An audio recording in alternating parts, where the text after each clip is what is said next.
എല്ലാവർക്കും മുൻപിൽ സുന്ദരമായ ദാമ്പത്യ ജീവിതം തുടങ്ങിയ ദമ്പതികൾ. അവരിൽ ഒരാളുടെ സന്തോഷത്തിൻ്റെ മുഖംമൂടിയുടെ പിന്നിൽ ഒളിച്ചിരുന്ന ഇരുട്ട് കാരണം ഒരു കൊലപാതകം തന്നെ സംഭവിക്കുന്നു. എന്താണ് അവർക്കിടയിൽ സംഭവിച്ചതെന്നാണ് ഇന്ന് നമ്മൾ നോക്കാൻ പോകുന്നത്.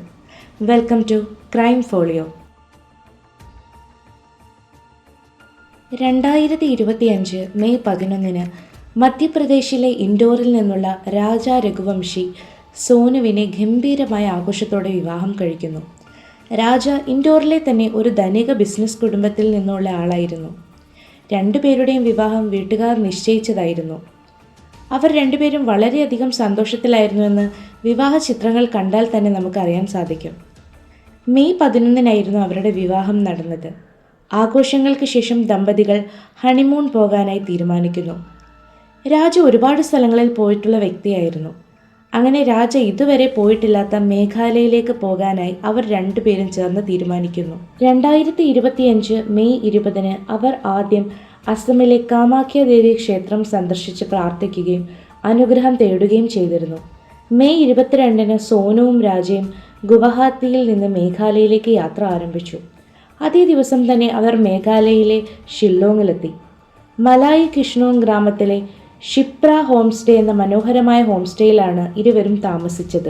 അടുത്ത ദിവസം മെയ് 23 ഷിപ്ര ഹോം സ്റ്റേയിൽ നിന്നും ഒരു സ്കൂട്ടി വാടകയ്ക്കെടുത്ത് രാവിലെ 6 മണിക്ക് അവർ അവിടെ നിന്നും ചെക്കൗട്ട് ചെയ്തു.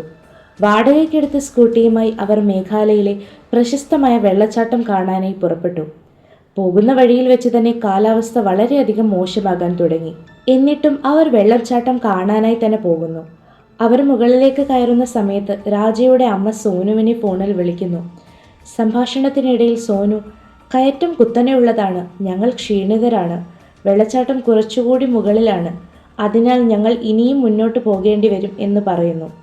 കോള് കട്ടായതിനു ശേഷം രാജയുടെ അമ്മയ്ക്ക് ഒരു സമാധാനവും ലഭിച്ചില്ല. തിരികെ പോരാൻ പറഞ്ഞ് അവരെ വിളിക്കാൻ ശ്രമിച്ചപ്പോൾ കോൾ കണക്റ്റ് ആയതുമില്ല. മേഘാലയയിലെ റേഞ്ച് ഇഷ്യൂസ് കാരണമാവാം കോൾ കണക്റ്റ് ആകാത്തത് എന്നവർ കരുതി. രാത്രിയായിട്ടും സോനുവോ രാജയോ വീട്ടിലേക്ക് വിളിക്കാത്തത് കുടുംബത്തിൽ വല്ലാത്ത ആശങ്കയുണ്ടാക്കി. രാജ അദ്ദേഹത്തിന്റെ സഹോദരന് യാത്രക്കിടയിൽ അവരെടുത്ത ചിത്രങ്ങൾ പലപ്പോഴായി അയച്ചിട്ടുണ്ടായിരുന്നു. രാജ അയച്ച ഒരു ചിത്രത്തിൽ രാജയും സോനുവും വാടകയ്ക്കെടുത്ത സ്കൂട്ടറിന്റെ നമ്പർ പ്ലേറ്റ് വളരെ വ്യക്തമായി കാണാമായിരുന്നു. സ്കൂട്ടർ നമ്പർ ഉപയോഗിച്ച് ഉടമയെ കണ്ടെത്തി അവരെ കോണ്ടാക്ട് ചെയ്ത് വിവരങ്ങൾ അറിയാനായിരുന്നു സോനുവിൻ്റെയും രാജയുടെയും കുടുംബം തീരുമാനിച്ചത്. സോനുവും രാജയും സ്കൂട്ടർ എടുത്തിരുന്നുവെന്നും അത് ഇതുവരെ തിരികെ നൽകിയിട്ടില്ല എന്നുമാണ് ഉടമ പറഞ്ഞത്. ഇത് കേട്ട് രണ്ട് കുടുംബങ്ങളും പരിഭ്രാന്തരാകുന്നു.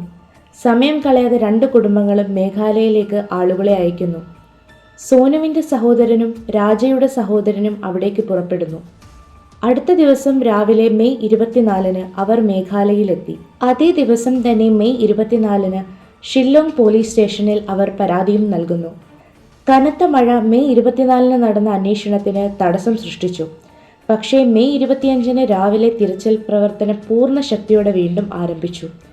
സോനുവിൻ്റെ അവസാന സംഭാഷണത്തിൽ ഒരു വെള്ളച്ചാട്ടത്തിലേക്കുള്ള യാത്രയെക്കുറിച്ച് പറഞ്ഞതുകൊണ്ട് ആ പ്രദേശം തിരച്ചിലിൻ്റെ പ്രധാന കേന്ദ്രമായി മാറി. വൈറ്ററാങ് വെള്ളച്ചാട്ടത്തിന് ചുറ്റുമുള്ള മുഴുവൻ പ്രദേശവും രക്ഷാപ്രവർത്തകർ വ്യക്തമായി അരിച്ചുപെറുക്കി. ആ പ്രദേശത്ത് വിശദവും സമഗ്രവുമായ തിരച്ചിൽ നടത്തിയിട്ടും രാജയുടെയോ സോനുവിൻ്റെയോ ഒരടയാളവും പോലീസിനെ കണ്ടെത്താനായില്ല. ഈ സംഭവം സംസ്ഥാനം സന്ദർശിക്കുന്ന വിനോദസഞ്ചാരികളുടെ സുരക്ഷയെ തന്നെ ചോദ്യം ചെയ്തു. പിന്നീട് ഞെട്ടിപ്പിക്കുന്ന ആ ദിവസമെത്തി. ജൂൺ 2 സരോങ് വെള്ളച്ചാട്ടങ്ങൾക്കിടയിലുള്ള സോറ റിം വനങ്ങളിൽ രാജ രഘുവംശിയുടെ മൃതദേഹം 100 അടി താഴ്ചയുള്ള ഒരു കൊക്കയിൽ ചീഞ്ഞളിഞ്ഞ നിലയിൽ കണ്ടെത്തി. അദ്ദേഹത്തിൻ്റെ സ്മാർട്ട് വാച്ച് അയാളുടെ കയ്യിൽ തന്നെ ഉണ്ടായിരുന്നു. അതുവഴി അയാളുടെ മൃതദേഹം അതുതന്നെയാണെന്ന് സ്ഥിരീകരിക്കുകയും ചെയ്തു. സമീപത്ത് മറ്റ് നിരവധി വസ്തുക്കളും കണ്ടെത്തി. രക്തം പുരണ്ട മൂർച്ചയുള്ള ആയുധം, രക്തത്തിൽ കുതിർന്ന ഒരു റെയിൻകോട്ട്, സോനുവിൻ്റെ വെളുത്ത ഷർട്ട്, ഒരു വിവോ ഫോണിൻ്റെ LCD സ്ക്രീൻ എന്നിവയായിരുന്നു അവ. രാജയുടെ മൃതദേഹം കണ്ടെത്തിയെങ്കിലും സോനുവിനെ അപ്പോഴും കാണാനില്ലായിരുന്നു. രാജ ധരിച്ചിരുന്നത് 10 ലക്ഷം രൂപ വിലമതിക്കുന്ന ആഭരണങ്ങളായിരുന്നു. അതിൽ ഒരു ഡയമണ്ട് മോതിരം, ഒരു നെക്ലസ്, ഒരു ബ്രേസ്ലെറ്റ് എന്നിവ ഉൾപ്പെടുന്നു. ഇവയെല്ലാം നഷ്ടപ്പെട്ടിരുന്നു. സോനുവിനായുള്ള തിരച്ചിൽ അപ്പോഴും തുടർന്നുകൊണ്ടേയിരുന്നു.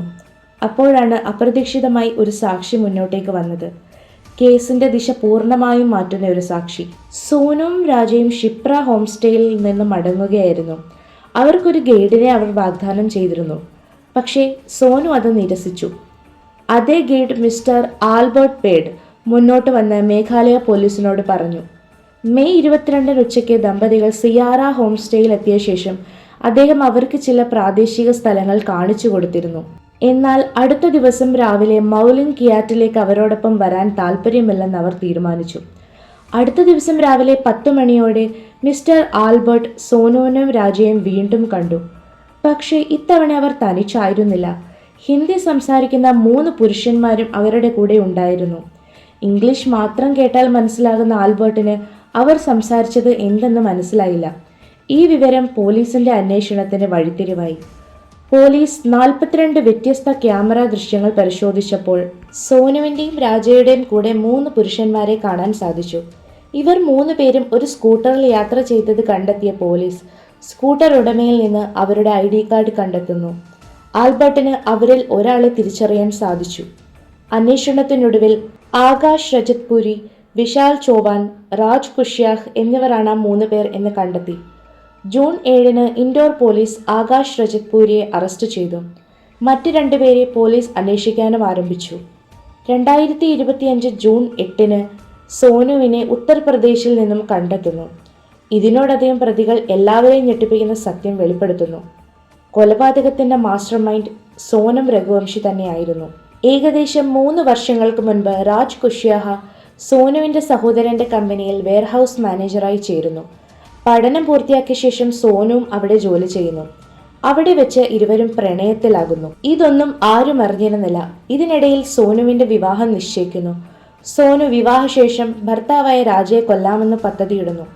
പ്രതികൾക്ക് 3 പേർക്കും 20 ലക്ഷം രൂപയും അവളുടെ സഹോദരന്റെ കമ്പനിയിൽ ജോലിയും വാഗ്ദാനം ചെയ്യുന്നു. മെയ് 17 പ്രതികൾ 3 പേരും ഗുവാഹത്തിയിലേക്ക് യാത്ര ചെയ്തു.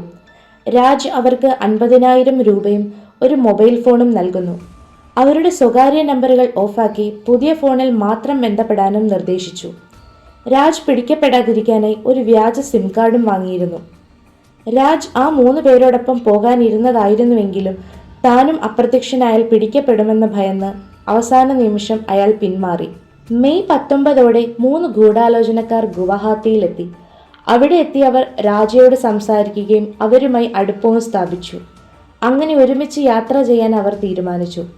മെയ് 22 അവർ ഒരു സെൽഫി എടുക്കുന്നതിനിടെ അവരുടെ പദ്ധതി നടപ്പാക്കാൻ ശ്രമിച്ചു. പക്ഷേ മോശം കാലാവസ്ഥ അവരെ തടഞ്ഞു.